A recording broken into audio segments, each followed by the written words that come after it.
Өглөөдөр хамт та бүхэнтэй Нүүбэр Гинко Прайк мэдчилж байна. Сайн уу? Өнөөдөр Гинко төр зочинтой байгаа. Тэгэхээр Прайкийг үрж оролцуулж байгаа. За Прайкийн тухай товчхон танилцуулахад өмнө нь Crafter Gun суваг дээр байхад бас миний урилгаар маань channel дээр хамтарч ажиллаж исэн. Тэгээд стриминг, CS:GO, Chat 5-ын их олон янзын хайлайт бичлэгүүд оруулдаг. Өөрөө их achievement цуглуулдаг. Steam дээр 7000 гаруй achievementтай 55 тоглоомыг бүрэн төгс дуусах 100% болгосон. Тэгээд нийт тоглоом дууссан дундаж хувь нь 50-аас дээш 50 гэсэн байна. Тэгээд хамгийн ховор achievement нь Rise of the Tomb Raider-ыг 0.27% achievement авсан. За нэг ийм айхтар геймер байна. Тэр achievement ямар achievement вэ? Rise of the Tomb Raider дээр тийм DLC эсэ. Endurance mode лөө. Тэрэн дээр ингээд 7 хоног ерөөсөө одоо ингээд хоёлаад явдаг байхгүй коп. Тэгээд 7 хоногийн турш би бинийгээ ерөөсөө амьлуулахгүйгээр тэгээд ер нь бол явна гэсэн. За тэгээд Prake яагаад урьж авсарсан бэ гэхээр ер нь сүүлд модонд ороод байгаа PUBG буюу PlayerUnknown's Battlegrounds тэгээд achievement цуглуулах талаар бас ярьж өгөөч. Ginkgo битэрээс сууж байгаа байлгүй өөр төрлийн сонсох сонирхолтой болов гэж таад авсарлаа. За мэдээний үед юу ярих вэ гэдгээ дуурчаа тэгээд Prake яриараа орё тийм. За миний хувьд болохоор сая Dota 2 TI 7 буюу одоо олон улсын 2017 оны Dota 2 хамгийн том Valve-ийн зохион байгуулалт тэмцээн болсон тэр талаар ярина. За тэгээд тэр тэмцээн дээр хиймэл оюухан анх удаа мэргэжлийн тоглогчийг ялсан талаар ярина. За үргэлжлүүлээд Google StarCraft 2-ын хиймэл оюухан боловсруулж байгаа талаар ярина. Тэгээд энэ Америк залуучуудын талаар шинэ судалгаа гарсан байлаа. 21-ээс 30 насныхын жилд дунджаар 520 саяг зарцуулж байна. Тэрний 60% нь компьютер тоглоом зарцуулж байна. Тэр хүзүүлийг танилцуулнаа. За Ginkgo гэвэл миний хувьд сая өнгөрсөн сар Gamescom 2017 болж өнгөрсөн байгаа. Энэ дээр Age of Empires 4-ийг зарласан. Final Fantasy 15-ын одоо PC дээрх хөлбөрөнд зарлагдсан байгаа. Jurassic World-ийн team park барьдаг тоглоом зарласан. Тэгээд Dragon Quest-тэй холбоотой мэдээ болон No Man's Sky дээр оржсэн шинэ апдейт мөн VR-тай холбоотой ганц хоёр мэдээ хэлсэн байна. За 8 сар зарласан тоглоомууд Uncharted Lost Legacy гэдэг action adventure, StarCraft Remastered стратеги тоглоом, Lawbreakers гэдэг arena first person shooter, Agents of Mayhem open world action adventure, Hellblade: Senua's Sacrifice action adventure аимшигын тоглоом. Тэгээд Sonic Mania болон Mario дээр нөхөн Rabbids Kingdom Battle гэдэг тоглоом байна. За энэ дээр нэмээд өнгөрсөн сар тоглосон тоглоомуудаа ярьдаг. Миний хувьд Sniper Elite 2-ыг тоглож дуусгасан. Тэгэхээр Gears of War 4-ийг. Prake Би яг PUBG-га нүдэл. Жогоор нэг жоохон CS:GO. За эдгээр зүйлсийг өнөөдөр ярих нэ. Ингээд подкаст эхлэе.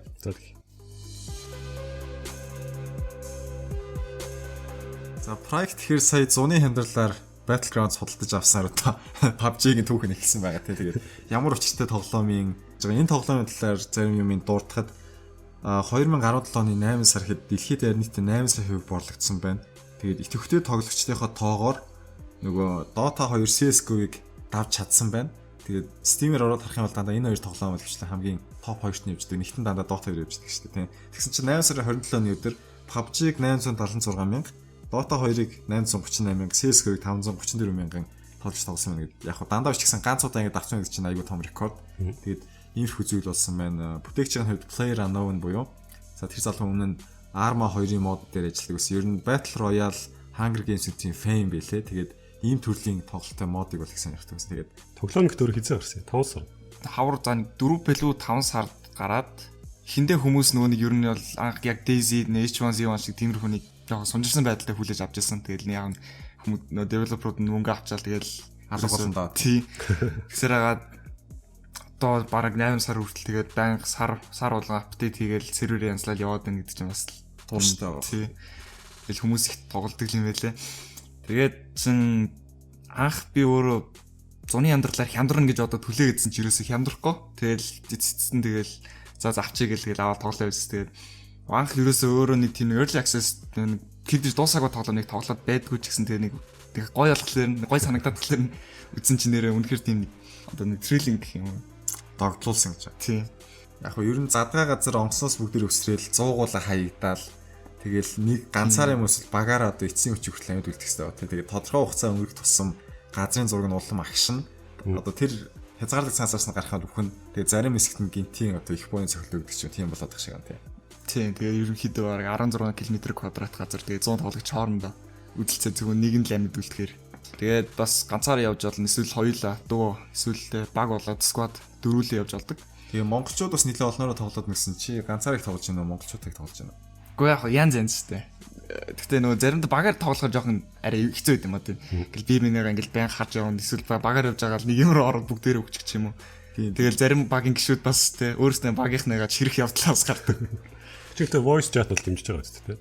Тийм voice chat бид нөгөө ихэвчлэн монголчууд бүгдээрээ нөгөө нэг Discord дээр байгаа. Discord гэдэг нөгөө нэг Skype, TeamSpeak-ийг ер нь бол хослуулсан тийм нэг voice chat application. Тэгээ PlayerUnknown's Battleground чинь Ази, Европын серверүүд их ялгаатай байдаг шүү дээ. Тийм Америк дээр про гарууд нь Ази сугуудыгаа ирж чалаа тийм. Тийм одоо ч Америк, Ази, Европ гэсэн 3 серверээр хуваагдсан байгаа. Тэгээд ерөнхийдөө бүх ихэнх хүмүүс нь Аз дээр тоглодог. Ер нь Аз хүмүүсийг амар муу тоглогч үзээд ер нь амар энгийн нэрнтэй ялахыг хүссэн тоглогч нь тийшээ л ордог юм байлээ. Тэгээ чи ер нь өөр серверүүдээр тоглоход ялгаа нь хэр мэдрэгч чинь. Гадаадуудтай нэг тоглоход чинь ер нь бүгдээрээ л гинт Аз сервер дээр хайгаал гэдэг. Тэгээ учрыг нь би мэдэхгүй санах сүултээ асуусан чинь тэгээд Аз хүмүүс амар муу гээл.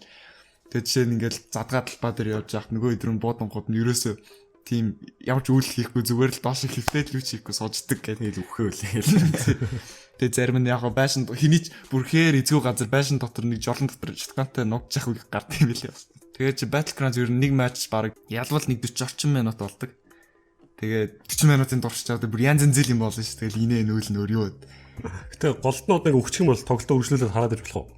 Гараад явчихдаг юм уу? Гоо ганцаараа явж байгаа бол болохгүй тэгээ шууд үхэл тэгэл дуусчихдаг. Зүгээр ингээ багаараа тоглож байгаа өгчих юм бол тэгээ өөртөө хүнийг нөө нэг спектейт тий. Тэгээ хараа явж иж болдог.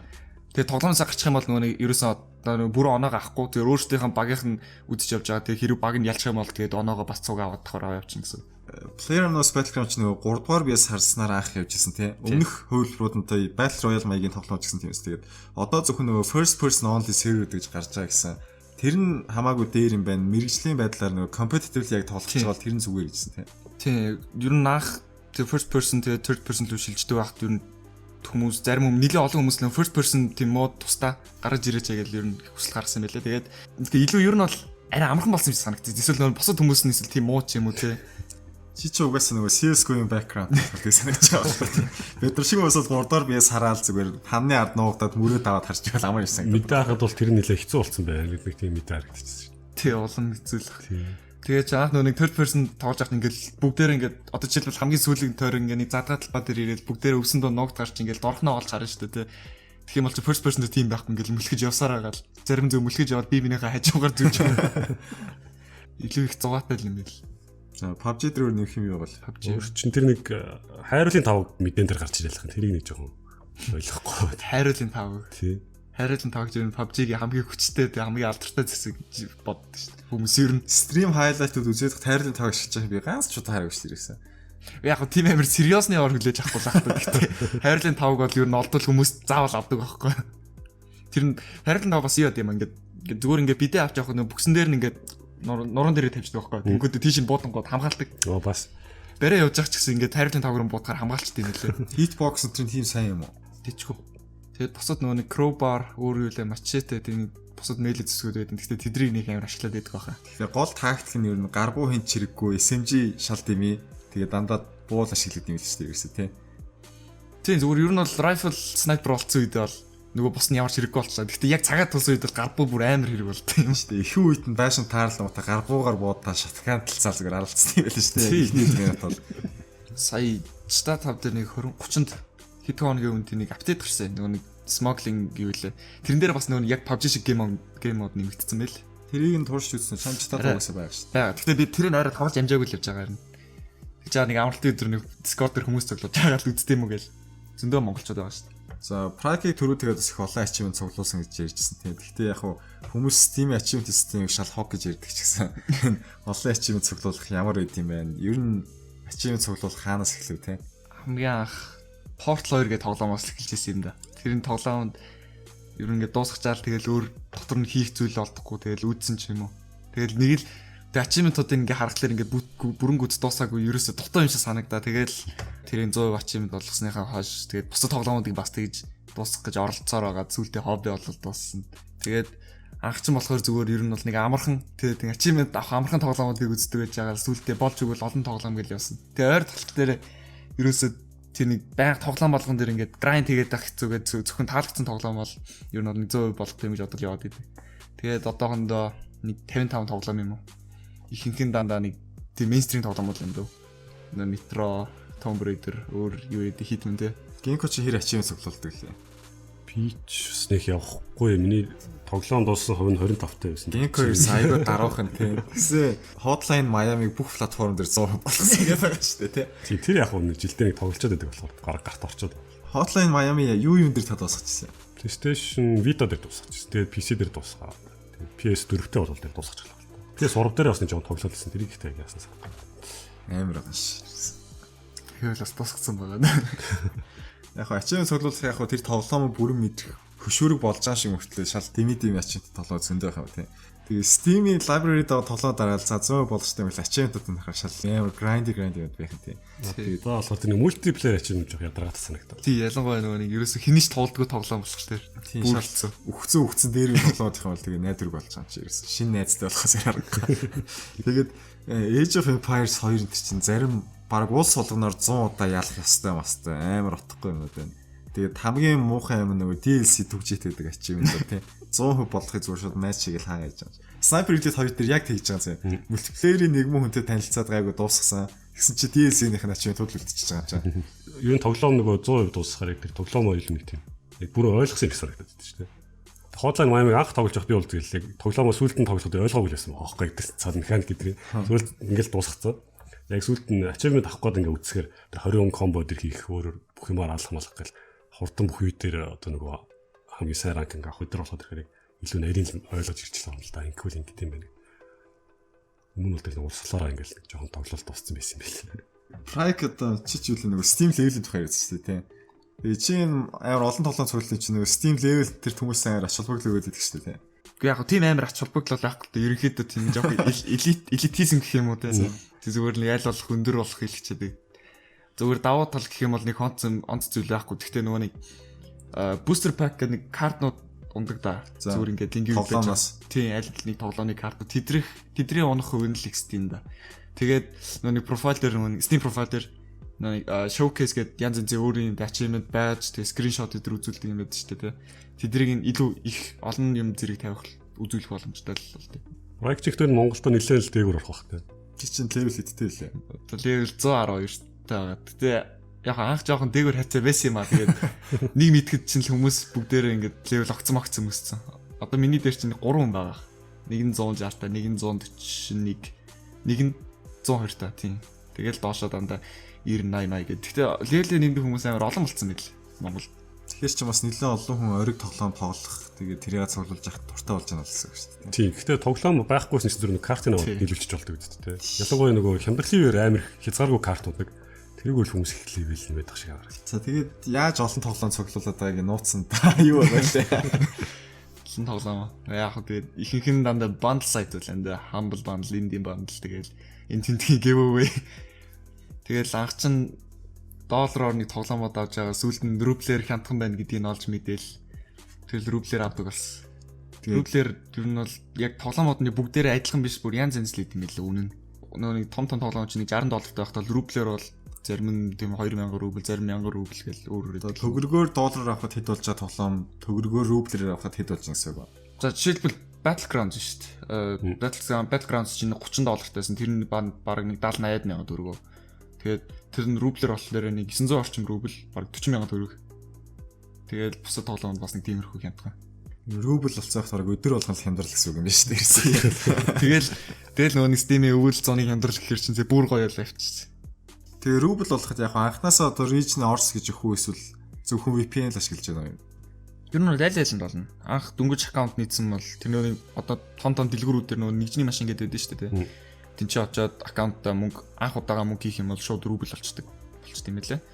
Тэгээд хэрвээ зүгээр долларын аккаунтаа рубль болгон гэх юм бол тэр нь шууд VPN-д ч болдог. Гэхдээ тэрийг Steam өөрөө бас мэдээд баг зэрэг тийм хориг тавьсан байсан. Одоо бол шууд өөрчилж болохоо байсан бэл. Заавал тэнийг офлайн хэд хоног хүлээдэг ч юм уу. Тэгээс рубль дээр зарим авсан тоглоомууд нь ийшээ хүн биелүүлж болохгүй байх. Эсвэл зөвхөн Оросын сервер дээр ажиллаж ийм гэдэг тийм сул талууд ирэгдэв байдаг. Тийм.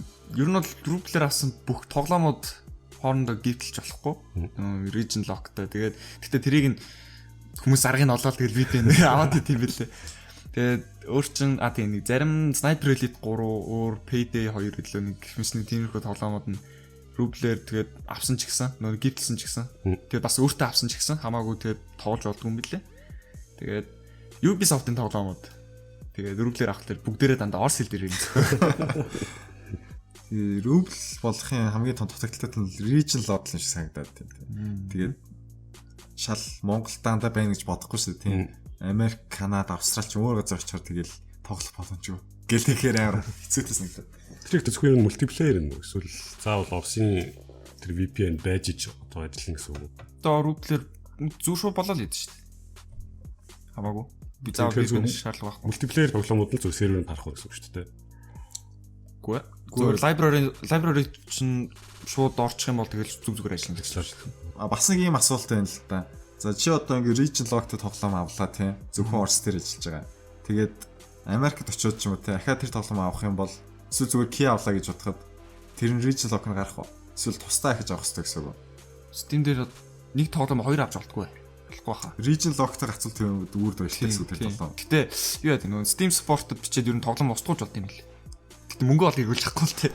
Устгуулж болно. Тоглоом устгуулах гэсээс ер нь Steam-ийн refund-ыг хэрэг ашиглаж байна. Тоглоом хугацааж байна. Нэг тийм ч олон удаа ашиглаж үзээгүй. Гэтэ ер нь бол хэрэгтэй л юм бэл. Чин нэг хямдралаар нэг хідэн тоглоом зүгээр туршиж үзэх гэж авчаад нэг гац орчим цаг үзээлгээ буцаагаал refund хийждэг. Гэтэ ер нь бол шалтгаанаа сайн бичихгүй бол цаанаас нь заримдаа би шууд юу татгалцдаг юм л. Эсвэл ямар тоглоом буцаасан? Би чин тэр нөгөө Dead by Daylight гэдэг нэг тоглоом байсан. Аим шиг юм шиг мөн үү? Тий. Тэрийг одоо пираталч татгаас гэж боо ажил болгож refund л нэг хэрэгцээтэй санагдахгүй юу? Яг нөгөө мультиплеер гэж хүмүүстэй тоглолт бол.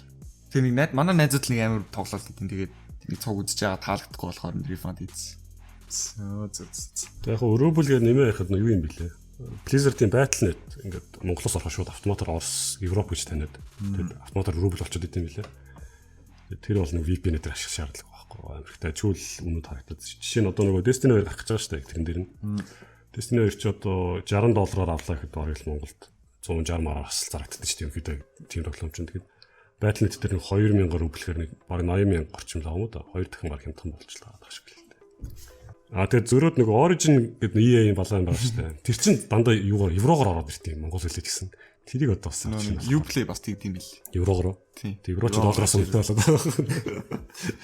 Тэгээд өөр ямар сонь сайхан юм. Саяхан нөгөө Destiny 2-ын PC дээр бета open beta гарсан. Тэгээд тэрийг нь турж үзсэн чинь ер нь бол бодчихснаас төсөөлжснээс их дэжгүй тоглоом болсон байлээ. Гэтэ ихвчлэн ер нь бол Overwatch-ыг жоохон санагдуулсан. Тэр нөгөө боонуудынхаа recoil дээр ерөөсөө зүгээр л нэг байндаа л ингээл оноод идэг. Нөгөө Division шиг жоохон RPG маягийн нөгөө дайснууд ингээд дээрээ туслаа тэгээд бүгдийг наалаад идэг.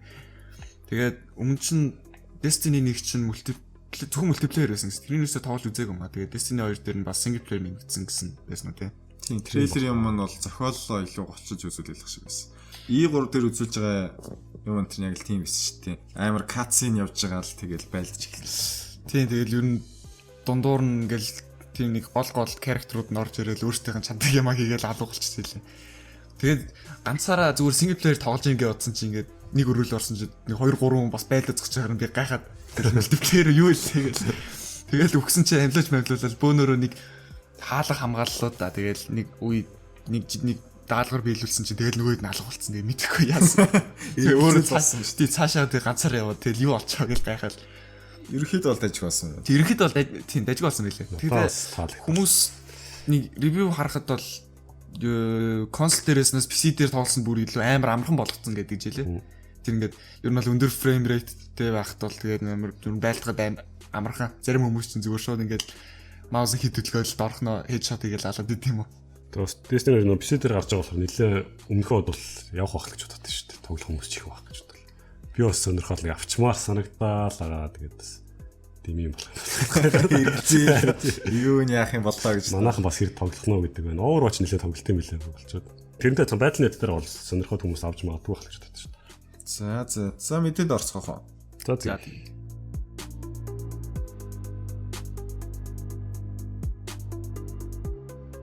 За Gamescom-ээс эхлэх ба. За тэгэхээр өнгөрсөн сар Gamescom 2017 болсон байна. Яг энэ дээр зарласан нэг 3 онцлог тоглоомыг бид урдаа явуулчихъя. Age of Empires 4 зарлагдсан. Тэгээд PC геймүүд бол нэлээ баяртай байх шиг үлээ те. Тэгээд сонирхолтой Age of Empires 3 нь бүр 2005 онд гарч ирсэн юм билээ. Тэгээ бүр ингээ 12 жилийн дараа 4 зарлагдчихэв. Дараа жил гарах байх гэж бодод байна л да 14-нд. Өмнөх ангийн нэгдсэн Ensemble гэдэг студид татан богдсон байдаг. Одоо энэ удаа бол яаж байгаа юм бэлээ. Relic гэдэг бас Company of Heroes өөрчн Warhammer 40,000 гэдэг стратегийн тоглоом хийсэн студи хийж байгаа. Тэгээд тэр дундаа Company of Heroes 2 тэгэхээр 40k-гийн нөгөө сүүл гарсан тоглоом нэхэр бас жоохон таархан болцсоод энэ студ нэг байгаа байхгүй. Тийм болохоор хүмүүс эргэлзээд Microsoft хөгжүүлэлтэнд нь их оролцож байгаа болохоор энэ хүмүүсийн хайртай франчайзыг бас л нэг том компани барьж аваад баллахнууд л их сайдтай шиг үлээ. Гэхдээ бас бүр огт тийм стратегийн тоглоом хийж байгаагүй студ биш. Жоохон туршлагатай студ байна. Дээрээс нь миний анзаарсан бол зүгээр тэрнээсээ илүү зүгээр дөрөвдүгээр анги хийгдэж байгаа гэдэг нь амар хүмүүст нэлээд баяртай байлаа л дээ. Хайчаагүй. Үхээгүй шүү гэсэн. Тэгэд нэмээд хэлэхэд Age of Empires 1-ээс 3-ын одоо нөгөө Definitive Edition гэдэг ремейк гэх юм хийж байгаа юм билээ. Хоёр нь бол нэг HD-гээр байдаг шүү дээ. Тэрнээс арай өөр. Хоёр нь HD remaster гэдэг байдаг шүү. Тэрнийгээ бол арай өөр бүр ремейк гэх юм болоод байгаа юм шиг байлаа л дээ. Prike юу н стратегийг сонирхдаг байхаа. Тийм. Ер нь тоглосон ганц тоглоом StarCraft л. StarCraft 1-ийг анх жоохон багтаа нэлээд тоглодог гэсэн. Сая сүүл ремастерыг үзсэн үү? Тийм, ремастерын тэгэл аван л гэл одоо л байгаа. Тэгээд YouTube дээр нөгөө геймплей үзэхэд бол өмнөхтэйгээ их өөрчлөгдсөн байхгүй тэр нэг гоё юм билээ. Тэгээд дуунууд нь сайжруулаад, дүрслэл нь сайжруулаад. Нүүбүр ч юм бол одоо түүхийн хотон тэгээд Age of Empires бүр нэлээд сайн ухтыг бод. Өө хайр дурлал болоод Steam дээр аваад нээж үзэл ачивментууд нь хараал оргоцсон таарсан. Хоёрын бас нэг тийм амхан бол тоглоом биш шүү дээ. Ер нь жоо хэцүү шүү дээ. Одоо зохиолын дуусах гал зөндөл бүтлгүүдчлээсэн л дээ. Гурвын бол ерөөсөө алгасан явцсан юм байна. Монголын кампайн төрөөд болохоор сүгжлээ. Яг тэрийг анх мэдчихээ сонирхол монголоор яриулах гал нөгөө хэдийг дарж үзэл тэгжлээсэн. Тийм нөгөө ажилчид тэрийг даахаар монголоор ярьдаг шүү дээ. Тэгэл Монголыг сонгоод тэр даалгавар эхлэх юм шууд хөөмилөө л ирээсэ. Тэгэл Монголын даалгаврыг эхнийх нь ясан Чингис хаан янз янз завууг ангуудыг нэгтгэх ёстой. Зарим нь хонь авцардаг, зарим нь дайсууд алах хэрэгтэй байдаг байдаг гэл. Тэр мэп дээрээс хөрх юм байсан шүү. Тэгээ дараагийн тоглоом Final Fantasy 15-ийн Windows Edition гэдэг одоо PC дээр гарах болсон байлээ. Steam дээр хэлтийн хуудас нэгтгэсэн. Гэхдээ яг үзүүлэлт нь бол ил болоогүй байгаа. За дараагийн тоглоом Final Fantasy 15-ийн Windows Edition гэдэг дараа жил PC дээр гарах болсон байгаа. Тэгээ Steam-ийн хуудас нь бол нэгтгэсэн байсан. Яг шаарддаг үзүүлэлт нь бол одоогоор тодорхой болоогүй. Гэхдээ ер нь бол нэлээл өндөр хүчин чадал шаардах болов гэж бодод байна. Ламж нь ихэд 120 ГБ гэсэн юм уу? Тэр бол жоохон алдлаа байсан юм шиг байлаа тийм. 170 гэж яваадсан. Тэгээ хүмүүс та нартай 170 татахгүй юу гэж шуулал хэлсэн л дээ. Хэр ч одоо юу вэ? Монголд Univision интернеттэй хүн бол хизээш тэр энийг сар тоглоно гэж байхгүй байна шүү дээ. Тэгээ 170 болно шүү дээ. Үзүүлэлт нь тодорхой болохоор бас мэддэх бах. Өмнө консол дээр гарч ирсэн Season Pass нь бас энэ удаа шууд өнгөө орж ирж байгаа юм байна PC дээрээ. Дараа жил гарахаар бас нэлээд олон хүмүүс сонирхож үзэх одоо боломжтой болж байгаа гэж бодож байна. Тийм Destiny тэгээ над Final Fantasy гэж байгаа дах. Ер нь PC-гээл түшсэн дээр юм байна шүү гэсэн юм бас шилжээд байгаа шиг шүү тийм. Тэгээ өөр холбоод байхад бас яг Final Fantasy 15-ийн Pocket Edition гэдэг гар утас таблет дээр нэг тийм зураглалын нэлээд хөөрхөн болгоцсон юм харагдчихсан. Яг хөө 15-ын зохиолыг нэг 10 ангид хуваагаад тэгээд эхний анги өнгөө тоглож үзэхээр тавих юм байлаа. Тэгээ намар гарна гэдэг удахгүй гарах юм байлээ. Gink бол золцоо тоглох гэсэн юм тийм. Би яг зүгээр эхний би 15 өөрөө дуусгааг байгаа л та. Гэхдээ энэ Pocket Edition бас сонирхож үзнэ. Зур надад бол нэлээд хөөрхөл харагдсан. Нийтдээ тийм жижигхэн чиби дүрүүд явсан. Fracture надад төстэй Орс школны болохоор ер нь Япон тоглоход сарсан болохоо тийм. Багтаар нэг консол авч байгааг болохоор нэг консол тоглоом тоглож байгааг. Гэтэ яг ойр сүүлийн хэдэн жил PlayStation 4 л их сонирхоод. Тэрний exclusive тоглоомыг нэг найз төсөө тэгэл аваад тоглоод яваад байдаг. Яг сонирхоод эхэлсэн чинь PS4 чаар нилээд жил болчихж байгаа байхгүй. Дахиад жоохон гүрээчл дараачихсан гарчих шиг санагдтал ерөөсөө. Тийм тэгээд ер нь бол консолын гараар бас тоглож байсан амар л юм байл. Бид нөөний Wildlands-ыг тоглож байхдаа яг байлдаад ирэхлээр keyboard mouse бариад яг эсрэг тэрэгж болоод төсөл машинтэй. Тэгээ тиймэрхүү юм дээр болохоо гейм гар барьж аваад юуны контроллертай байж. Нэг DualShock 4. Юм дээр болдог шүү дээ. Steam дээр дэмждэг. Тэр нөгөө PC дээр зөндөө тоглоомод яг нөгөө DualShock дэмждэг болсон юм лээ. Та хоёрын бодлоор ер нь контроллер авъя Steam дээр тоглох ашиглах гэж бол DualShock-ын дээр Xbox-ын гарна дээр гэж бодож байна. Би Xbox One-ы гар өстө барьж үзээгүй дээ. Сурснаар DualShock-ыг сонгох. Тэр гэхдээ тэр нөгөө Steam controller бас дайжгүй юм биш шүү дээ. Гэтэ жоохон дасгад хийцэн мөлий. Жоохон цаг орох байх. Сонирхол голдоо бөөрн гэттэй. Тийм нэг хоёр touchтай. Одоо бол зүгээр яг 360-ын би контроллер нэлээд PC дээр тоглолдог байхгүй юу? Амарсан гэдэг. Тийм Америкт байхад найзууд дандаа 360 гартай байсан. Тийм. Одоо ч нэлээд хямдхан болчих 360 гар. Уцтай гар нь бүр шууд залгаад ажиллаж янз бүрийн хэрэггүй. Дараагийн тоглоом бол. За тэгээд өөр зарласан тоглоом гэвэл Jurassic World Evolution гэдэг юм.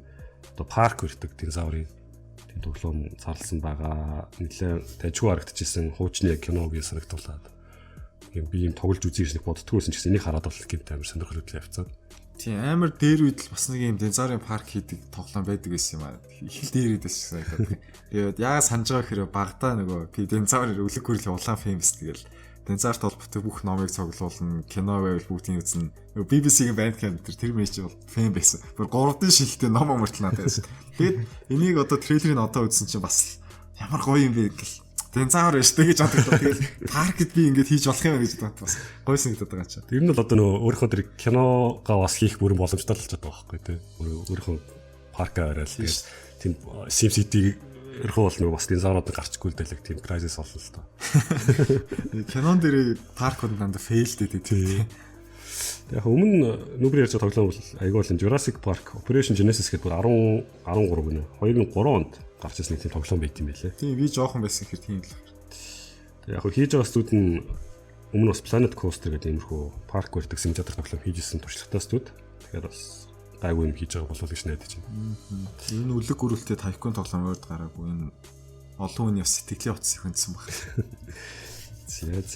За өөр Dragon Quest-тэй холбоотой нэг мэдээ байна. Dragon Quest 11 нь 2018 онд англи хэл дээр бас гарахаар болсон байгаа. Энэ бол одоо Японд маш их борлуулагдаж байгаа. Чиг одоо хайптаж байгаа тоглоом. Гарангуудаа шууд 3 сая борлогдсон гэж байгаа. Тэгээд дараа жил гарах нь би бас сонирхож үзье гэж бодоод байна. Ер нь бол Японд их алдартай байдаг. Final Fantasy-аас илүү алдартай байдаг хаа. Prike ч Resident Evil хэлээ тоглосон. Тэгээд хэрвээ чи Япон франчайзуудаас нэг шинэ юм үзье гэвэл ямар тоглоом тоглох гэж боддог вэ? Шинэ зүйл үү? Тийм Японы зөндөө юм том франчайзууд байна шүү дээ. Ингээл Genka дандаа мэдээгээр амар алдартай ийм олон сая борлогдлоо. Мэддэг хүмүүс нь мэднэ. Silent Hill юм уу да? Silent Hill бол нэлээд гоё тоглоом. Тийм. Ганц дуртай аншиг тоглоом Silent Hill байсан да. Тэр чинь консол авах тэгэл дандаа портуудтай нэг муухай контролтой тэгэл PC-н дээр нэг үздэг лээс. Нөө эмулятортой байлаа. Тэгэл тэрэнд л их дуртай байдаг гэсэн. Яг нь ер нь бол одоо барууны орнууд Final Fantasy илүү алдартай илүү тоглоход гэсэн нөхөн байдаг. Тэгээд жишээ нь 12 Final Fantasy 12 нь одоо дандаа Европ царайтай хүмүүс гардаг те. Тэгэхээр нөгөө англи дуу оруулагчтай сонсоход нэлээд ойрхон санаг зүгээр байдаг байхгүй мэдээж юу. 15 жил одоо нэлээд бас Япон гэдэг өөр шүү дээ. Dragon Quest болохоор яг ингээд харахаар яг нэг тийм классик хүүхдийн одоо нэг жоохон үлгэрийн ном хүүхдийн шүү дээ. Ер нь жоохон нэг тийм дээр үе үлгэрийн ном шиг гой санагддаг байхгүй. Арай өөр үү. Би Япон франчайз эхлүүлнэ гэвэл Yakuza эхлүүлж үзсэн шиг нэ. Сүүлд гарсан хоёр тоглоом нэгтэй ажиг санагдаад байна. Тийм. Читаа дээр тоглодог байсан бол Yakuza бас нэлээд харагддаг. Арай л өхөнтэй. Тийм. Тэгээд Dragon Quest өөр холбоотой гэвэл Dragon Quest Builders гэдэг 2 дахь ангид гарсан байгаа. Энэ бол нэлээд нөгөө Minecraft-тай адилхан тоглоом байдаг. Тэгээд Minecraft-ыг бол арай жоохон утгатай, зоригтой, зохиолтой ч юм уу. Одоо нэг тосгоноо буцаад сэргээх гэдэг тийм даалгавартай л та. Minecraft чинь юм зүгээр л дуртай юм хийгээл яваад тийм шүү дээ. Сүүлд тэр нэг story mode гарсныг стооцсон. Тийм, хоёулын шиг нэр нь жоохон төсөөл султай хүмүүс л хэцүү тоглож байгаа тийм. Би ингээл эхлүүлээл манай дүүн тэр амар дуртай. Тэгээд эмхтэй мөртлийн тоглоом дуртай. Тэгээд чи юу тоглож байгаа гэсэн чи Minecraft. Тэгээд архитектураар сурдаг болохоор ерөөхдөө тийм бүтээн байгуулах, төсөөллөө ингэж бодит болгох ч юм уу тийм юм дээр дуртай болохоор болоод идэв шүү. Би бол утгын нэрсээ ойлгохгүй. Тэгээ би зөв жоохон байгаа. Тэгээд цаг ихтэй Lego дуртай байсан нэг тиймэрхүү үед дээрсэн бол нэлээд тоглох байсан багтай дуртай юм хийж нэг. Одоо бол тийм юм цаг өнөхөр амар хайрал санагдав. Тэгээд энэ Dragon Quest Builders 2-ыг бас дараа жил гарахаар болсон байгаа. Энэ бол надад нэлээд сонирхолтой санагдаад байна. Ядаж нэг зохиолын дуусах юм даа тэгээд юм дуусах юм даа гэж бодлоо. За өөр тоглоом гэвэл No Man's Sky гэдэг одоо нэлээд шүүмжлэлт дагуулсан тоглоом. Одоо л гайгүй болж ийн л гэдэг юм. Яг жилийн дараа одоо Atlas Rises гэдэг нэлээд том апдейт сая гаргалаа л та. Тэгээд энэ дээр нь одоо зохиол дээр нь баг 30 цаг нэмэгдэж ийн гэсэн мультиплеерийн бас жоохон элементүүд орж ирсэн байна. Биеийнхээ баазыг очиж үзэж болж ийн. Тоглогчид анх удаага хоорондоо уулзлаа гэх. Тийм тэгээд ер нь бол одоо л яг тоглоод их гой болцсон юм шиг санагдсан л та. Тийм ер нь цааш магтаад байсан. Тийм ер нь цаашдаа тоглоом хийнэ гэж бодож байгаа хүмүүстүүд их бол тэгээд ингээд ганцхуудаа мөнгө хийгээд хажиж байгаа ш. Тэгээ тэрийгээ пост хийгээд одоо хэрэглэгчдийн итгэлийг эргэж үүсгээ те. Бас зөвл юм хийж ах шиг нөрх юм. No Man's Sky Prime сонирхож үзээгүй. Өмнө PC дээр бас гарсан шүү дээ. Тийм ерөөсөө тэгээ тоглож гэж бодж үзээгүй юм. Тэгэл нэг юм энэ тентгийн мэдээ уншсаар агаал за нэг тиймэрхүү юм байна гэж бодож яг өөрөө бол зүгээр тоглож үзээгүй. Гэтэ угаасаа нэг тиймэрхүү тоглоомыг сонирхдаг юм байна. Зүгээр ингээд нэг газар хаягчаал тэгэл өөрөө яа хастагаа ойлгоно. Тэгэхээр No Man's Sky-г анх тэр трейлерыг үзээд гой санагдчихсан л та. Нэг тийм Star Trek ч юм уу жоохон од гариг нээдэг тийм тоглоом санагдал. Тэгээд ревю нь бол нэлээд алаа хийсэн л та. Ревю нь алаагүй. Тоглоом нь муу байсан болохоор ревюуд нь байгаа юм лээ. Тэгээ өөр мэдээгүй юу байна? Brink гээд 11 он гарч ирсэн нэг тийм паркурыг first person shooter-тэй холцсон юм шиг нэг тийм тоглоом байдаг те. Тэр сая Steam дээр өнгө болсон юм билээ. Тэгээд өнгө болоод бас нэлээд хүмүүс буцаад тоглоод эхэлж гин гэдэг нэг тийм явжсэн бас манайхаа сонирхож үзвэл. Яа одоо модонд ороод байгаа Overwatch юм. Тэгэл Team Fortress Team төрлийн тоглоом сорьдог бол уул нь Brink энэ-с тоглож үзэх хэрэгтэй байна те. Тэгээд одоо ингээд бүр өнгө болсон чинь тоглож үзэхэд бүр төхөмтэй болчихлоо. За тэгээд өөр гэвэл VR холбоотой жоох мэдээ байна. Өмнө нь Oculus Rift хямдрлаа гэж хэлсэн бол сая HTC-ийн Vive $200 хямдраад одоо тэр хоёр гартай тэр мэдрэгчтэй ингээд хөлбөр $600 болсон байлаа. 200-аар хямдраад гэсэн. Тийм 800. Тэгээд энэний дараахан бас PlayStation VR 400-ийн одоо стандарт багт нь өмнө бол дангараа байсан бол одоо камерыг бас нэмж өгч байна гэсэн. Камер нуурыг $50 гэдэг баха. Бас нэг хэмнэлттэй болж гэсэн үг л дээ. Ингээд биенийг дагаад жоон хямдраал юм л та. Та эрт дуртай нэг VR аав гэд мөнгө өгвөл алийг авах гэж бодож байна. Шууд Vive. Яагаад? HTC Vive дээр Steam-ийг харагдах юм хамгийн их тоглоомтой нэмшил анзаарагдчих. Тэгээд ер нь тоглоомуудыг харагдах бас дайжгүй. Тэгээд Vive Oculus Vive хоёрыг харьцуулахад бас Vive нь сайн л гэж хэлээ. Vive ч ингээд бүр илүү том тийний талбайгаар алхаж явж болдог ч юм уу те. Тэгээд өөр нэг өөрөө бас нүг Steam-ийн хэмжээтэй илүү их тийм дэмждэг юм. Тэгээ ер нь Vive бас үзүүлэлтээр нэлээд хамгийн сайн байт юм шүү лээ. Steam дээр бол одоо тэр нэг юм боддог нэг тийм аппликейшн нөх юм байсан. Одоо ингээд яг өөрөө ингээд зурж мураад идэг. Тэр нь сонирхолтой харагдчихсан. Дээрээс нь яг түрүүний хэлдэг чинь Valve өөрөө артнд байгаа болохоор ер нь бол дэмжлэг бол маш сайн байх болов гэж боддог шин. PlayStation VR яг хажууд нь бол нэлээд боломжийн үнэтэй л тас хөрхөрн тоглоомод байгаа. Гэтэ зөрөөд тоглоомууд нь жоохон үнэтэй харагддаг. Бас нэг Steam бол нөгөө хямдрал гэж нэг дагуу сайхан байна шүү дээ. Тийм бол. Тийм байна. Би болохоор VR-ыг ерөөсө компьютероос гадна дахиад нэг нэмэлт юм консольтой адилхан категорид хараад болохоор нэг сонирхгүй л яваад тийм байна. Гэхдээ нэр Vive ч одоо нэлээд өндөр графикаар шаардах уу? Steam дээр нөгөө нэг performance test хийгээд нэг аппликейшн үлээ. Тэрээр үзээд бол нэг GTX 1060 тахад бол тэгэл гайгүй л тийм. Тэгэл авир кач шаардсан. Жашин ер нь яг дунджаал барьч тийм шүү. Тийм гайгүй нөгөө $500 PC build энэ төр харах чинь 1060 бол гайгүй бажет сонгогдох гэдэгтэй орд юм байл. Гайгүй графиктай карттай хүмүүс нь Vive сонирх бол. Би бол PlayStation 4-тэй хүмүүс нь шууд VR авцсан нэг шулуухлыг санагдаад байна. Гэхдээ одоо PlayStation 4 дээр нэмж VR авахад жоохон хуучирцсан уугүй юу гэдэг асуудал юм шиг. Гайгүй. PlayStation 4 дахиад 2 жил байна уу одоо 2 жил хөрөх үү юм. 2 жил бол байгаа.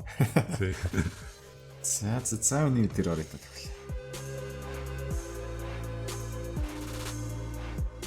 Dota 2-ын олуулсан тэмцээс эхлэе. TI7. За энэ жилийн болохоор шагналын сан өөр төрдийнхээс илүү том байсан. 24 сая $787,916. Тэгээд ялагч Liquid баг нь 10 сая $800,000 шууд ингээд нэгдүгээр байрны шагналыг авцсан байна. Яаж энэ их мөнгө болсон бэ гэхээр шагналын санг нь анх нөгөө Valve-ийн зохион байгуулж байгаа арга хэмжээ тэмцээн учраас өөрсдөө seed money гэдэг ингээд жоохон мөнгө гаргаж өгөөд тэгээд Dota 2-тэй хүмүүст compendium гэдэг дотор янз бүрийн даалгавартай оноо цуглуулдаг юмнуудтай ингээд зөндөө олон нэмэлтүүдтэй юм гаргаж өгөөд тэгээд тэрийг нь биелүүлэхээр оноо аваад тэрүүгээрээ янз бүрийн skin, тоглоом транслуулах, customization нээж болдог юм зөндөө контент юм зардаг байхгүй юу. Тэгээд тэрнээс орж иж байгаа орлогын 25% нь энэ шагналын санд орно гэдэг нь одоо жилээс жил олон Dota тоглодог болоод компаниуд олон худалдаж авдаг болохоор энэ их хүн сугалжээ гэж.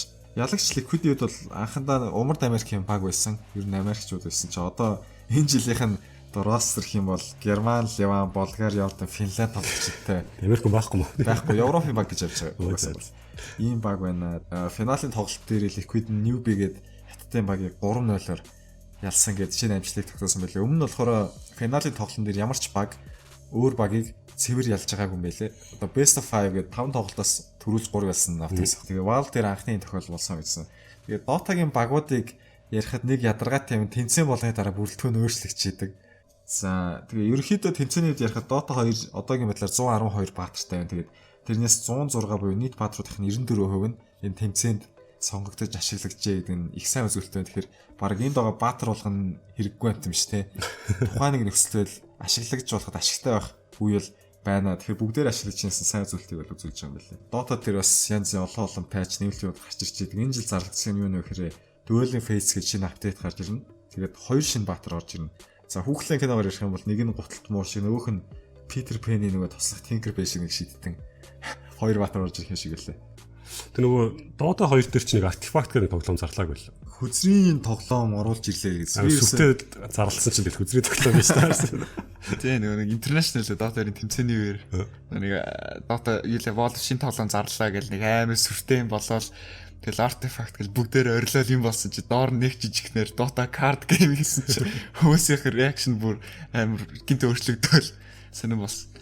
Одоо том франчайз болгон бараг л тийм карт гейм тусдаа гаргадаг шүү дээ. Харин хүзэр тоглодог хүмүүс их олон байх шиг байна ерөөсөн.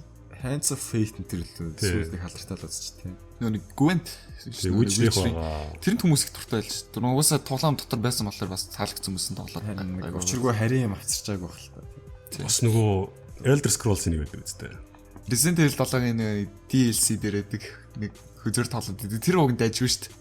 Гэхдээ тэр тусдаа нэг ядаж утас муцын тоглоом бол бас хөөрхөн л ах. Би бол тоглох ба. Тэр чи яадаг гэдэг бол одоо яг юу гэж тайлбарлаа юм бэ? Ингээ нэг декэн дээр ингээ 21-ээс 21 хүртэлх тийм тоотог хүзэр байгаа. Тэгэл аваад ингээ нэгээр ээлжид сонгоод ингээ зөвхөр яг 21 л болох хэвээр.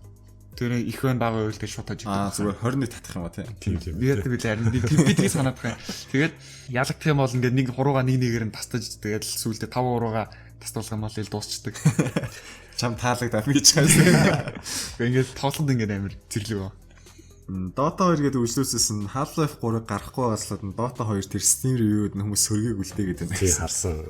Тэр нөгөө яасан юм бэлээ? Анх хамгийн анхны дугаараар нь ярьжсэн шүү дээ. Нөгөө Half-Life-ийн зохиолч Mark Lodlow гэдэг хүн ажилласаа гарлаа гэд. Тэр хүн саяхан өөрийнхөө блог дээр нэг тийм fan fiction гэдэг нэрээр нэг тийм зохиол одоо Half-Life 2 эпизод 3 ямар байсан байж болох уу гэсэн тийм оруулсан юм байл л дээ. Тэрийн нөгөө фанууд нь яг оруулахдаа нөгөө нэрүүдийн бүгдийг өөрчилсөн байхгүй юу?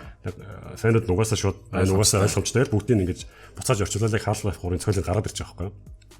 Тэгээд тэрийг уншаал тэгэл ер нь бол Valve дахиж Half-Life 3 хийхгүй юм байна гэсэн шийдвэрт хүрээд хэрвээ хийх байсан бол тэр хүн тэгж дураараа тэрийг тавихгүй те.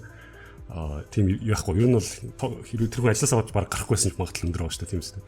Тэгэж ер нь хүмүүс шийдэл тэгээд Dota 2-ыг амирх буруутгал яасан бичсэн байл. Чи яах гэж мөнгө олоод байгаа. Тий. За тэгээд энэ TI айдлуудын нэг сонирхолтой юм юу болсон бэ гэх юм бол мэргэжлийн тоглолтчийг анх удаага бот буюу хиймэл оюухан ялсан байгаа. Тэгээд тэмцээн дээр Нави багийн тоглогч D&D-г тоглож үзүүлсэн. Тэгэхээр яг хиймэл оюухан ялсан гэдэг жаж гисэн айгүй олон дүрм хязгаарлалтайсэн л та. Яг нэг эсрэг нэг тоглох гэдэг угаасаа гойрон байдаг. Тэр нь бас тодорхой хэмжээний хязгаарлалтууд байдаг. Тэгээд тэрэн дээр нэмээд хідэн дүрмийг оруулж өгөөд тэгээд за энэ хиймэл оюухантай тоглоно гэдэг тоглуулсан 2 удаа тоглоод хоёуланд нь хиймэл оюухан ялсан. Хөгжүүлсэн багийнх нь өөр мэргэжлийн тоглогчтой ч гэсэн тоглож үзүүлээд ер нь бүгднгэл энэ хиймэл оюухан бол ялсан байлээ. Тэгээд OpenAI гэдэг энэ арилжааны биш ашигын бус юм хиймэл оюуханы судалгаа явуулдаг энэ компани бол гаргасан байсан. 2015 оны 12 сараас үйл ажиллагаа явуулж байгаа нөгөө SpaceX, Tesla-гийн Elon Musk тэр бумтан тэгээд LinkedIn, PayPal, Amazon-ы хөрөнгө оруулалттай айгүй сайн зорилттой л гэсэн хиймэл оюуханы компани байл. Янз нөгөө судалгаа нээлт юмнуудынхаа патентыг нээлттэй болгодог, хэн ч гэсэн ашиглаад юмаа хийж болно. Өөрсдийнхөө олж нээсэн удаа олон нийтэд нээлттэй болгодог гэдэг хиймэл оюуханы хүн төрөлхтөнд хэрэгтэй байх зорилготой судалгаа хийж байгаа гэсэн ийм компани байсан. Ер нь бол Dota жоохон гадралдаг хүний үеч гэсэн харахад бол хэл амар харагдсан. Яаж цэргүүдээ хааж байгаа, яаж нөгөө нэг цохиж байгаа шиг хуурж байгаа тэгэл positioning буюу одоо байрлал хэлж байгаа юм бол хэмээр байна гэсэн. Тоглолтын имжлэг үзсэн тийм. Тоглолтын имжлэг үзсэн. Тухай бүгдийг үзүүлсэн. За ингээд нэгээс нэг тоглолт болно гэж тэнцэн дээр зарлж байгаа байхгүй яа. Тэгэл нэг талаас нь D&D гэл нөгөөх нь гараад ирж байгаа. Тэгээ нөгөө талаас нь гэл тэгсэн чинь нөгөө боксчд нохоцтой шиг гарч ирж байгаа. Тэгсэн чинь нөгөө нь гарч ирэнгүүтээ ингээд нэг флаш диск гарч ирж байгаа байхгүй. Тэгэл компьютертэй залгаад тоглолоо ялж байгаа. Энэ хиймэл оюуханыг бол 10 хүн хөгжүүлсэн гэсэн. Тэгээд ийм том шинжилгүүд байгаагүй юм амар сүртэй код бичээгүй. Ер нь өөрийг нь өөртөө тоглуулсаар агаал ийм сайн болгосон гэж байгаа. Тэгээд анхандаа нөгөө нэг бот чинь нөгөө алгоритмаар заагаад гэсэн шүү дээ. Чи голоор нь явж дайсны батарейг ингээд цохиж устгаад алгастай эсвэл цаавхын залуудаас гэж тийм. Тэгсэн чинь нөгөөч чинь за би үхэж болохгүй мэн гэж ойлгонгуудаа төвөөсөө гардггүй ч юм уу тийм. Эсвэл дайсны хэтэрхий хөөж явж байгаа цаавхын залуусаараа төгсдөг ч юм уу. Тэр ингээд жижиг юм болгон дээр нь тэгж болохгүй гэдгийг мэйл лидер зааж гисэн гэж байгаа байхгүй. Тэгэл яг өөршийн эсрэг тоглоодсон болохгүй гэдэг дөрмийн шинжилж явсаар аваад одоо асар богино хугацааны дараа мэргэжлийн тоглогчдыг дийлдэг бас юм айхтар ботгдчихжээ. За хиймэл оюухан дээр үргэлжлүүлээд ярихад Хиттийн гоодаам тэгээ StarCraft 2 дээр хүнийг ялах бот хязгаарч гарч ирэхгүй гэж яригддаг байсан. Тэгсэн чинь худлаа болсон билээ. Өнгөрсөн жилийн хавар Хиттийн гоодаам дээр мэргэжлийн бас нэг тоглогчийг хиймэл оюухан ялсан байна гэж хэлсэн. Тэгээд Google болохоор одоо өөрсдийнхөө DeepMind гэдэг хиймэл оюухныг StarCraft 2-т сургаж байгаа гэсэн байлээ. Тэгээд энэ хиймэл оюухан нэг өнгөрсөн жил тэр Хятадын гоо дамыг ялсан юм байлээ. За тэгээд энэ нь болохоор нөгөө өнгөрсөн жил тэр гоо дам дээр ялсан бот юм байлээ. Тэгээд яг нөгөө шатар гоо дам хоёрын нийтлэг юм нь юу вэ гэхээр нөгөө perfect information гэж нэрлэдэг. Бүх юм нь ил байгаа тий. Шатар дээр нөгөө бүх нүднүүд нь хаана юу байгаа, дайсны нэгжүүд хаана нь харагдж болоо тэгээд тэрийг урьдчилан тооцоолж болдог бол StarCraft-ийн ялгаа нь харанхуй маптай тий. Тэгээд олон янзын стратеги тоглоомыг эрт дуусгах, дунд үед нь дуусгах, дараа нь дуусгах юм тий. Олон янзын байдаг учраас тэрэнд нь зориулж хиймэл оюухан тооцоол хийх бас арай л бардгүй юм байна л да. Жишээ нь гоо даан дээр ихэд бүр 171 оронтой тоотой, бүр тийм олон оронтой тоотой комбинацаар тоглолт явуулж болдог бол StarCraft 2 дээр тэрнээс 10 дахин олон боломж төвлөлөө гэж байгаа. Тэгээд тэрийг ялдаг болохын тулд асар олон тооны бүр хэдэн зуун мянган тоглолтыг DeepMind анализ хийж үзнэ гэсэн байлээ. Тэгээд төд удалгүй ер нь бидний сайн чаддаг юм биш байхгүй болох юм шиг. Тэгээд ер нь одоо хиймэл оюухантыг хараад тахад амар л код бичнэхээс илүү нөгөө machine learning буюу тэр нь өөрөө суралцаад одоо юу болох юу болохгүй юу нь илүү сайн болд юм байна. Тэгээд тэрэн дээр үндэслэж сайжирч юм гэж байгаа юм билээ. За хиймэл оюухан сайжирч байгаагийн хажуугаараас хүмүүс таарах юм байна гэдэг судалгаа гарсан байсан. Америкийн залуучууд 21-ээс 30 насныхан жилд 520 цаг компьютер дээр өнгөрөөж ийн гэсэн байлээ. За энэ болохоор өдөрт дунджаар 1.5 цаг гэсэн үг. Тэгээд энэ хугацааны 60%-ийг нь зөвхөн тоглоом зарцуулж байна. Тэгээд энэ бүр Америкийн дотоодын нийт бүтээгдэхүүн эдийн засгийн өсөлтөд нөлөөлж байна. Ажлах хүчний оролцоо тэгээд янз бүрийн бас бичигдсэн байлээ.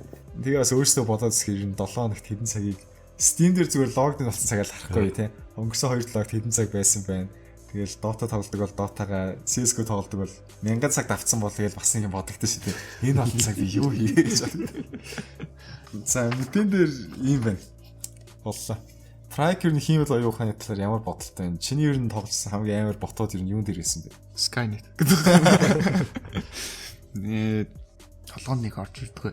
Тийш контр тоглож байхад хүртэл нүүрлээ сууж байгаа. За үхэх юм бол ээжлээ шүү гээл тэгэл өөрсдөө суучаар хэзээ шалгагддаг шүү дээ. За мэдээ ингэж боллоо. Тэгэхээр тоглоомод хайранд оръё те. За тэгээ.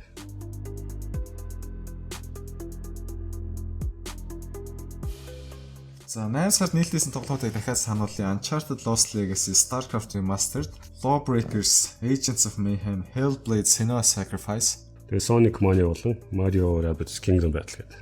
За E3 дээр хамгийн олон хүн сонирхлоос нэгдсэн Mario Rabbids гэсэн баг тий. Тийм, Switch дээр гарч байгаа тоглоом тэгээд Ubisoft-ийнхэн хийж байгаа гэдгээр хүмүүс нэг юу л хийж байгаа бол гэсэн чинь харьцангуй гайгүй тоглоом. Гоё геймплей трейлер дээр үзүүлчихсэн. Тэгээ ер нь бол Mario XCOM гэж яриад байгаа. Хажуу талаас нь хараад тактикийн тоглоом. Тактикийн биенийгээ дистралж нэг гэж одоо яадаг байлддаг. Үнэлгээ бол нэлээд дайжгүй байлаа. Хүмүүс нь Ubisoft-ыг дандаа нэг тийм муулсаар агаад яатсан байдаг шүү дээ. Ямар тоглоом хийж байгаа бол гэдэг хараадсан. Энийг бол ревю нэлээд дайжгүй байсан.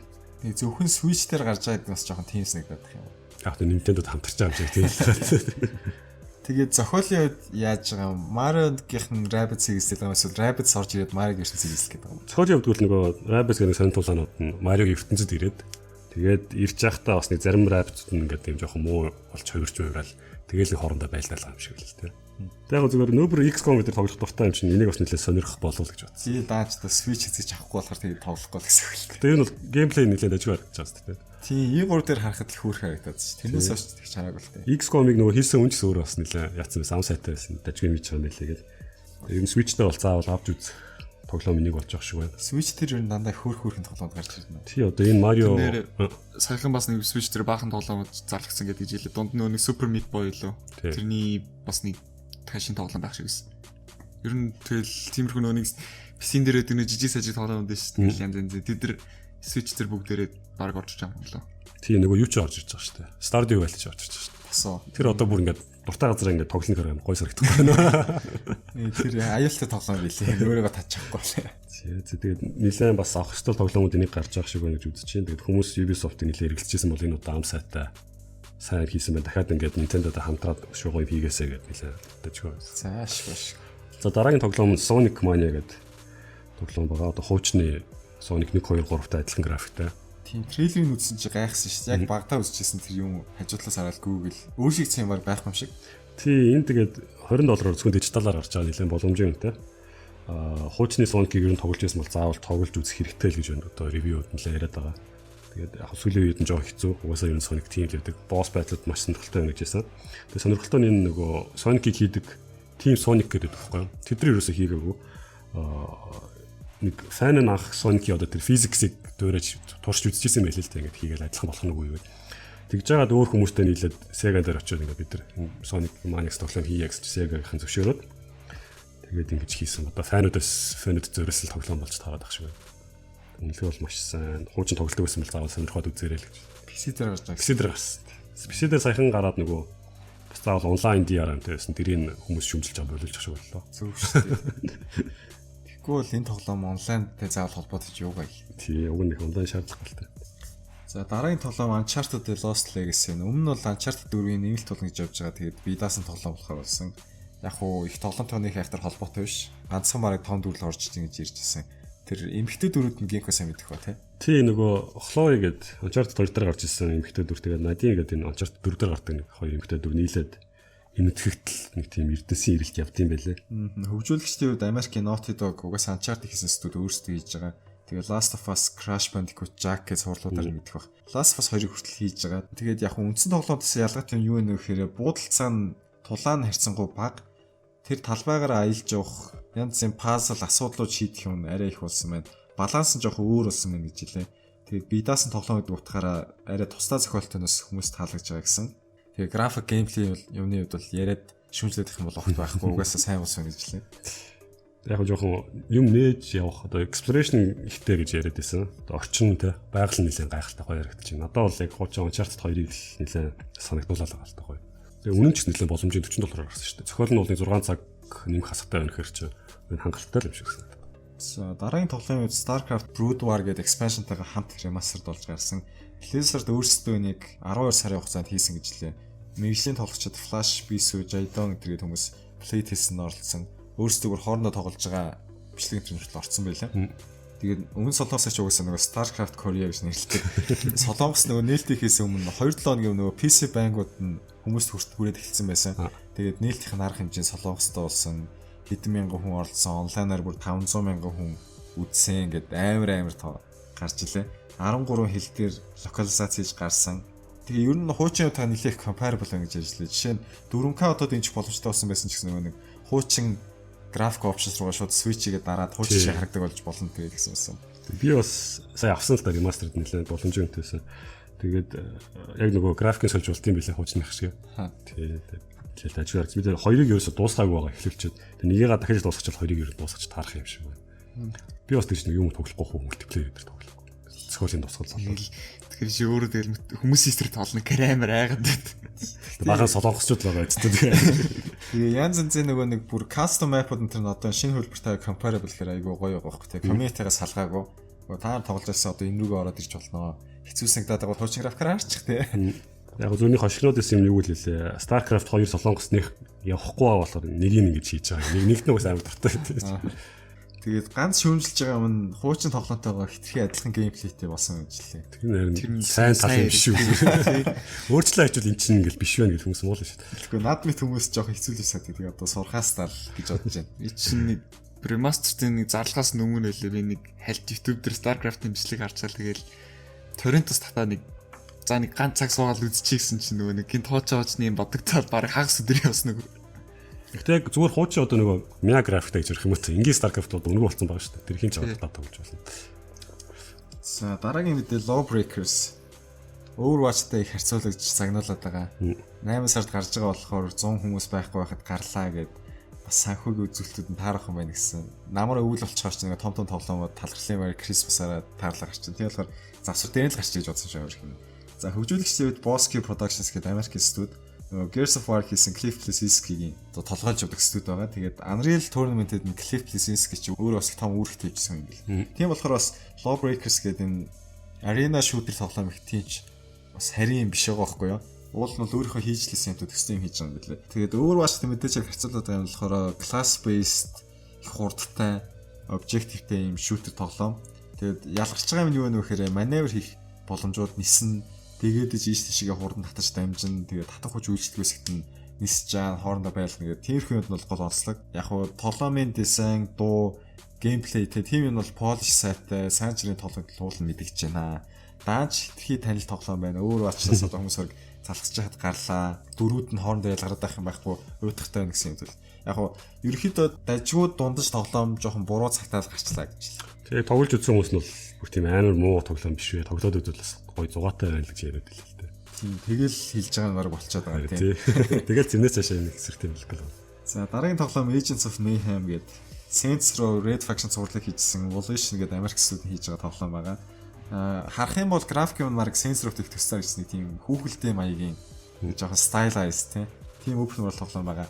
Тэгээд дэлхийг хорон саатуудаас хамгаалж байгаа тийм супер баатар шиг цагдаарын дүрээр тоглож байгаа. Нэг тоглолч чинь зөвхөн горинтой. Тоглож их явцтай ингэж хэд хэдэн баатруудаар хоорондоо сольж болно. Тийм болохоор янз янзын баатруудыг комбинацаар ашиглаж болоод зугаатай нэгсэн.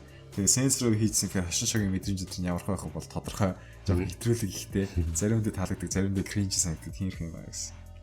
Тэгээд олон дүрүүд янз янзын баатрууд яагаад байгаа вэ гэсэн чинь нөгөө cosplay хийдэг хүмүүс зориулж бас тийм болгосон юм нэ. Тэгээд их характерны тийм дүрүүд орж ирсэн. Зарим том дүрүүд нь бүр өөр өөрсдөө гэсэн түүхийн тайлбарлсан хүүхэлдэйн кинод дотроо үзүүлсэн. Тэр нь баг нөгөө Batman-ы дээрийн кинод шиг сэртэл харагдаад байсан.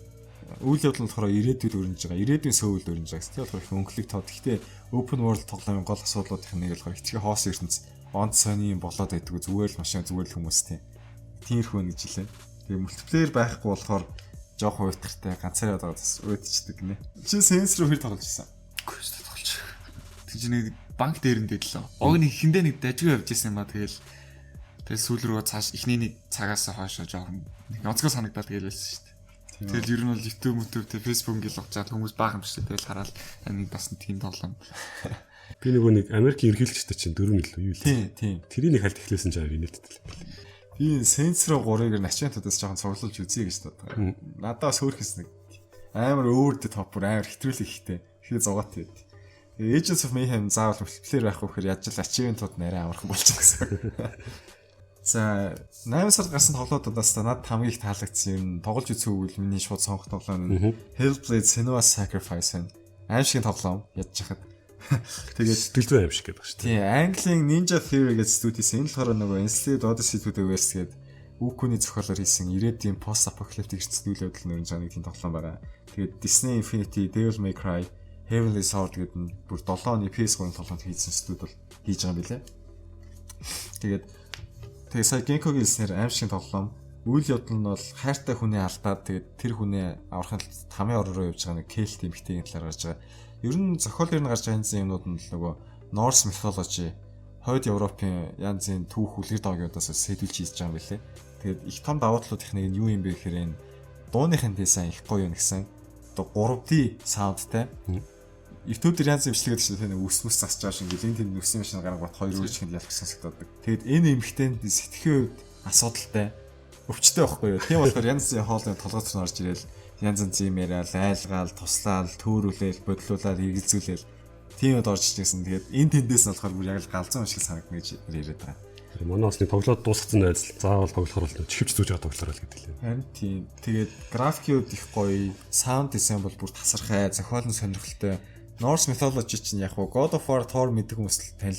Бусад хүмүүс л бас Японд тоглож байгаас тиймч өлег болсон юм бол биш те. Тийм болохоор бас дажгүй санагдал гэдэг. Дааж доо ганц алаад байгаа юм юу нөхөр нөгөө пазлууд нээр ядаргаатай гэдэг. Зарим нэг хаалгатын нэг хэмтэл ингээд заавал нэг газар очиод ингэж тодорхой байралд орж иж тэр нэг хэв юмнуудыг нь харах хэрэгтэй юм шиг байна. Тэгээд тэр нь тэр тоглоом ертөнцид орцсон байсан гоё мэдрэмж тэр химнэлийг нь зогсоод нэг гэдэг. Тэгээ яг асуудал гэж нэмж яриад байгаа нь юу нөхөр нэг үхээд ахаар гар дээр байгаа тэр нэг өвчин шиг юм нэмэгдээд байдаг. Үхэгдсэн тэр нэмэгдээд толгой нь хүрэхээр save file носно гэсэн. Тэгэж л нэг тийм анхааруулга гардаг болохоос ч бүрийг устчлаа гэсэн бол юм гараагүй ба тийм мэдээ. Хүмүүсийн хэлж байгаагаар бол тэр нэг асуудал байна. Амар олон үхээд байгаа юм бол байхгүй л шүү дээ гэсэн билээ. Fracture наашиг тоглоом хэрэг тоглож байна. Эсвэл чинь би нэг Outlast 2-ыг хальт эхлүүлээл тэгэл яг өмнөхөөсөө тийм илүү гой санагдсан балаах болох юм. Тэгээд дуусгаж чадаагүй л устгасан ба. Тэрний өмнө чинь Resident Evil 7-аас тэрийг бол одоо нэг суугаал тэгээ тэр жигтэн тоглоороо дуусгасан баха. Тийм 7 цаг орчим баг стрим хийсэн шүү. Чиний тоглож байгаа аим шиг тоглоодоос ер нь ямар аим шиг тоглоом сайн сонирхолтой байд юм. Сонирхолтой гэвэл одоо what makes a good horror game. Одоо чинь Resident Evil 4 биш. Тэр нөгөө нэг эхлээл нэг village дээр ирлээ ингээд баам жоохон сумумтай тэгэл өөдөөс нь баахан зомби ингээд дайрдаг та тий. Тэр нэг үе яд нь шүү. Тэр бүр миний нэр хамгийн амар санагчлаасан. Ямар ч тусламж олохгүй тэгэл өөрөө тийм баг ресурстэй тэгэл яаж жагаал аргалал гарна. Тийм нэг бүслэгдсэн юм шиг. Тиймэрхүү атмосфер бол амар. Dead Space нэг жоон тиймэрхүү шүү дээ. Тийм Dead Space бас гоё шүү. Тийм 1 2 нь бол дэж юм бил. Тийм эхлүүлж үзэхэд бол таалагдаад юм аа тийм. Амар тенс тоглоом шүү дээ. Ганцаараа тэгэл харах бас бол балеранттай таалагдал. Буудад алдсан баг чи буцаах босоод ирдэг байхгүй. Хизээс босч ирж бодохгүй л хажуугаар явж байгаа шүү дээ би алдсан гэл. Senua Sacrifice-д бол тийм ч урт тоглоом биш. Тэгээд үнэн нь хүртэл хямдхан $30 гэж лээ.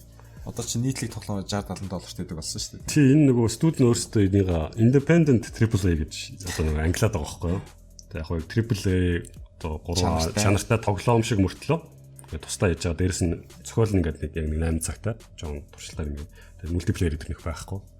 Тийм сонин өөрсдөө юм гаргаад байгаа юм билээ л дээ. Тэр нь ч нэлээд сайн амжилт олох шиг л боллоо шүү дээ. Тийм дүгнээд хэлэхэд хитрхийн нуршуу урт биш.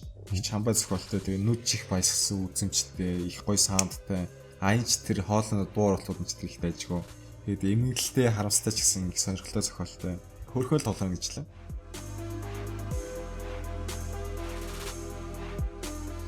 За, Prime өнгөрсөн сар хамгийн их тоглосон тоглоос эхлэв. 8 сарч гэж бүр ер нь зунжинга PUBG тоглосоор байгаа л таарсан да. Тэгээд өглөөний ажилдаа бол өрөө өрөө тоглосон. Өөр тоглох юм нэг олдохгүй. Хажуугаар нь яг нэг жоохон снайпер элит дөрөв тэгэл нөгөө Wildlands-а дуусгал үдсэн тэгээ гаццсан. Тэгээд PUBG нэг 3 сар тоглоход бол зөндөрл янз янзын боллоо дөө. Тэгээд ерөөсөө хүн алахгүйгээр ялж үзлээ бас. Чи өөр ялаад үзсэн юм уу те? Тий. Тэгэл мөлхөж нугдаж явсаар байгаа л тэгэл ялдаг юм байлээ. Тэр бол цэвэр нөр байршил тэгэл азл мэдэх багт. Зураг зодон хэрэг холоос үсгэн дээр гэдэг шиг. Буудалцаа болж хад найлуулах хол мөлгсөн байлаа. Тийм тэрний би нэг хажуугаар нь хоол идж байгаа тэгээ нэг жоохон буруу ихэлсэн юм аа. Тэгэл явсаар агаад ямар ч лүүт буудсан юу ч байхгүй нэг газар санаанд тэгээ бууцаа тэгэл явсаар агаад хамгийн муу хамгаалт тийм нэг хелмет фантази дэрийн цоглуулал явж байсан. Нуугдсаар агаад бүр сүулд нь 3 4 л үлдсэн юм аа. Тэгэл би нэг замын хашаа найзуугаар тэгэл нөвсөн доо ногдал ихтэй явжсэн чинь манай нөгөө 3 будалцаал нэг нь нөгөө хоёрыг алж малаад тэгэл хамгийн сүулд нь нэг тойрог эцсийн тойрог над дээр ирсэн. Тэгэд би заа ингээл гүрээгээл ээж гараал задуулнаас тэг өхөл тэгэл байжсэн чинь нөгөөт нь тойрогны гадаа ээж таараа тэгээ цус багтай байсан юм байшин. Өөрөө цус нь багсаа тэг үхээд би тэгээ ялаад тэгэл хэсэг гайхаад юу яалаа гээл хараал гацаал зогсоод тэгэл нэр ялж болдог юм бил. PUBG-гээ тэгээд нөгөө тоглолт болгоно хоорондоо ялгаатай болохоор сонирхолтой шиг лээ. Тийм тэгэл одоо баг 30 40 минут тэгэл нуугдаал одоо тэндээс хин намайг будах нэг хүн харж байгаа болов гээл тэнд хүн байгаа болов гээл янз янзын бодно. Тэгэл гүйж явах чи гээл гинт нэг буудун гарахгүй цачиж мачаал. Заримдаа ингээл нөгөө суперстер дөмөр чин буудаа хаанаас хин буудж байгааг мэддэхгүй те. Эсвэл заримдаа өөрөө тийм баг хэдэн зуун метрийн цаанаас хүн буудаж алгах юм уу тэгэл янз янзын нэг гоё мэдрэмжээд хүн болгонлаа нэг тийм нэг сайн ярьсан түүх байгаад ташаа. Тэгээ тоглолон тийм гарч ирэл. Би яг тэгээ явжсан аах. Тий ер нь бол ингээд би яриадгаа тоглосон хүмүүс чинь тэгэл сүл бүгдээрээ тоглолцоо саятай инглитэй гэл амар яриад. Гинко юу тоглоо? Би Gears of War 4-ийг тоглож туссан. Тэгээс Gears of War Judgment гэдэг prequel гэх юм байдаг. Тэгээд график дээр гоё зарим үеүүдэн дээр мотоциклтай зарим роботтой үед нэг дайжгүй байсан. А зөв нэг анзаарсан юм чи дайснууд нэлээд олон бодуулж өгөх гэдэг юм шиг надад санагдаад байсан л та. Жоо бүгд спонж болцсон юм шиг санагдаад байсан. Цогцол нь яг хөө тэгээд дараагийн 5 дугаар ангийнхаа эхлэлийг тавиулж дуусчихлээ. Түүний achievement-тай бас холбоо ярихад бүхэл бүтэн цогцолын тусгаад тах надад нэг 9 хувь achievement өгч ирсэн. Бараг гүлцэн дандаа мультиплеер юм аа шин. Нэлээд авахгүйч бөөлөн болох юм шиг байлаа. Тийм тоглоом тоглоход орог хамгийн хэцүү дээр нь л тавиал хэцүү юм санагдаад шүү дээ. Gears of War хэцүү тоглоом хаа. Gears of War ч бас 2 удаа хүчтэй байхгүй ч тэгээд дугцаар тоглолтын цаг нь урт болчихно л та. Call of Duty ч гэсэн тэгээд хамгийн хэцүү дээр нь тавиал зүгээр grenade fest болдог шүү дээ. Тэгээ өөр Gears of War-ын Judgment гэсэн нэг юм 360 дээр гарсан ангины гэдэг хүмүүс жоохон муулаад байдаг байхгүй юу? Өөр хүмүүс өөр студид develop хийсэн болохоор энийг тоглосон чинь энэ бол нэлээд таалагдсан шүү сонслыг бодоход. Тоглолт нь нэг тийм жоохон аркеди талдаа ингээд уюуд амар жоохон богинохон ингээд шууд байлтаа явчихдаг. Тэгээ энийг тоглосон чинь яг л хуучны Gears of War санагдал. Дайснууд нь бас яг тийм амархан олон бодолт төрсэн юм байл л дээ. Онч бодолт ороод хүчтэй тэгэл. Тэр нь нэлээд гой санагдсан. Нүүбүрийг тоглоо. За би болохоор Sniper Elite 2-ыг бараг 100% болохоо шахсан. Шахсан гэдэг их зэвүүс чилээд байгаа нөгөө сүүлчийн 6 achievement-д DLC дом төгжөттэй гацаад үлдсэн одоо. Хэзээ цагт хөдөлтөж авбал дорхноо 100% болчихсон гэсэн үг.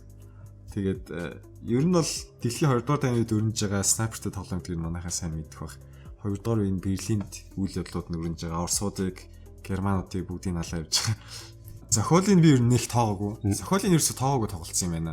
Юм сонсоод зөв шууд хамгийн хэцүүдээр нэхлүүлэл яваалсан. Тэгээ гайд хараад нөгөө цуглуулах хэвээр алтнууд, буудах хэвээр лонхнууд нь хаанаас нь хараал яваадсан. Нөгөө зарим ачимтууд нөгөө мультиплеер өөр хүнтэй заавал тоолох хэрэгтэй байсан л да. Тэгэл за найзуудтай суулга гэж дарамтлаж яхаар зүгээр хайгаад үзье ш. Тайгаад үзсэн чинь нэг Аргентин залуутай таарад за хоёулаа нэг дуусаа гэж ярилцаал. Тэгээд тэгсэн чинь тэр нэг 10 дугаар ангийн нэг Аргентин залуу байсан. Хамтдаа бас хөөрхөн даалгаврууд биелүүлээд нөгөө нэг нь газар яваад нэг нь мэрэгэн удашаар халахдаг эсвэл хамтдаа яваад бөмбөгдөхөөс өмнө машины идэг суулгуулдаг даалгавар энэ бас сайн цуглуулсан. Тэгээ нөгөө Sniper Elite-ийн хамгийн одоо iconic болсон юм нь буудаж явсан нөгөө bullet camera их удаашраад тэгээд тархийн бол тархийн зүрх уушиг доошогоор ямар ихнүүдийн тэр бүгдийг дэлбэлж байгааг харуулдаг шүү дээ. Тэгээд тэр нь бол үнэхээр зугаатай байдаг. Тэгээд яг ачийн цуглуулж болохоор тэрийг багасгаад зүгээр шууд буудаад хөхөл явж байгаа юм чинь. Ачийн цуглуулалт бол ер нь хөөрхөн дажгүй тоглоом санагдсан. Ер нь 3-4-ээс тоглож үзье гэж бодогдсон. Таалагдсан. Дөрөв өмнөх анкидыг одоо цуглуулах нь амар их юм бэлээ. Бас таалхар. Тэгээд тэр нэг шин зүйл нь гэх юм бол тэр нэг одоо ингээд зарим алтан цэргүүд ингээ ухлаар дотроос нь гэрийнхнаас нь ирсэн юм эсвэл гэрийнхээ логоо бичсэн ингээ загтал гарч ирдэг. Тэрийг нь уншихлаар амар өрөвдөлтэй тэгээд алсандаа бүр харамж шаралтай билээ. Наад чинь сонирхолтой юм тий. Янз янзын мэдээлэл ер нь их уншиж харах зөндөл идэм бил. Галаа өнөөс тэг яриад л та. Сайн хүмүүс амьдрал нь гараад ирсэн тэгээд. За подкаст номер 19-д бол ингээд ерөөхдөө дуусч байна. Тэгээд проектаа зочин болж ирсэнд маш их баярлалаа. Ginkgo-оор бас хоорондоо хойлох ярихаар амар хурдан дуусаа цөөх юм яриад байсан гэдэг шүү дээ. Тийм бас энэ PUBG гэдэг тоглоом одоо ягаад газар аваад байгаа юм би сайн ойлгохгүй байсан ч бол тайлбарлуулж авлаа. Тийм хоёулаа бас нэг сонирхдагч болгоо. Проект чи тэгээд бас подкаст хэлээ итгэвтэй сонсдог гэдэг байгаа шүү дээ. Зүгээр юм хийж явахдаа ажуугаар нь ивэл плей хийгээл тавьчихдаг шүү дээ. Заавал ингэж видео мэдээж их ажиллахгүй ингээд проект шиг зүгээр тоглож байхдаа сонсчмоор байгаа хөх тээ. Зүгээр зөвхөн аудио хэлбэрээр байсан бол энийг оройд очил янзлал маргааш үлэхэд би бэлэн заяа. Тэгээд дүрс хийх ёстой учраас тэр намар нь болов. Би чинь нэг анх нэг заа хавар мавар илүү нөгөө читатад ингээл шин апдейт гарч ирэхдээ мөнгө олох хэрэг гардаг байхгүй. Тэгэл амар грайнд хийгээл ажил хийгээл тэгэл хажуугаар нь амар өөднө. Тэгэл тэр үеэр ингээд сонсоо яж авах бол ер нь гоё юм бил. Тэгээд видео хийх хэрэгтэй болчихгоот дор ажлын 8-9 цаг ажиллаж байгаа хөө. Тэр нь заваараа гэхээр ингээд 2-3 өдрийн юм болоо заваарч байгаа хөө ерөөсөө. Гэтэ бас нэг видео хийхгүй хүмүүс ярьж байгаа юм чинь заримсаа мэдэхгүй байна. Гуглдж үзэх хэрэг гарлаа гэдэг. Тийм тэгээд аль болох олон хүнд хүртээмжтэй байх үүднээс тэгээд сонсчиж болдог, үзчихэж болдог л подкаст хийж байна. За тэгээд проектаа цагаарч хэлсэн маш их баярлалаа. За подкастын талаар өөр шинэ юм их юм бол блог хийж гаргахаар ажиллаж байгаа. WordPress-ээр үзүүлсэн чинь арай л жоохон агсан төвшин юм билээ. Тэгэхээр блогер дээр эхлээд явъя гэж бодож байгаа. Тэгээд заавал бичлэг болж амжихгүй эсвэл бичлэг болохоор хэмжээний их юм биш байх юм бол зүгээр сонирхолтой ар сарын удаа бичээд бас хүмүүс үзүүлэхэд дажгүй байх юм болов уу гэж тэгээд шийдсэн. 100 тэгээд ерөөхдөө жоохон явдал суудал ихтэй байсан болохоор ревю жоохон тасалтлаа. Намраас ус хяналттай болохоор сардаа нэг удаа ороо явах бах. Киноны подкаст орж байгаа. Гейм подкаст Ginkgo-тэй орж байгаа. Тэгээд цаг гарган үзсэн сонсон бүх хүмүүстээ маш их баярлалаа. Нүүбэр Ginkgo Prike байлаа. Баярлалаа. За баярлалаа.